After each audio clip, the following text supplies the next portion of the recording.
সংবাদ হচ্ছে আর ব্যাখ্যা করি কেন ঘটছে। সংবাদে বাস্তবতা, বিশ্লেষণে গভীরতা।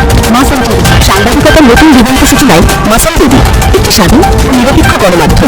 নাগেশ্বরীতে বিধবা নারীর লাশ উদ্ধার করে থানা পুলিশ।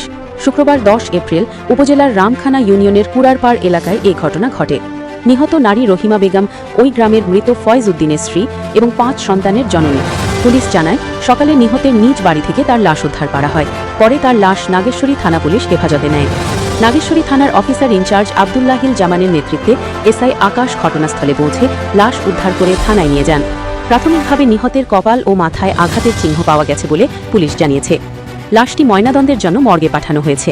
এই ঘটনায় রহস্য উদ্ঘাটন ও জড়িতদের শনাক্ত করে গ্রেপ্তারের লক্ষ্যে পুলিশের একাধিক টিম কাজ করছে বলে জানিয়েছে সংশ্লিষ্ট কর্তৃপক্ষ। এই ঘটনায় এলাকায় চাঞ্চল্যের সৃষ্টি হয়েছে। স্থানীয়দের মাঝে উদ্বেগ বিরাজ করছে। মাসান টিভি, নাগেশ্বরী, কুড়িগ্রাম। আমরা সংবাদ হচ্ছে আর ব্যাখ্যা করি কেন ঘটছে। সংবাদে বাস্তবতা, বিশ্লেষণে গভীরতা।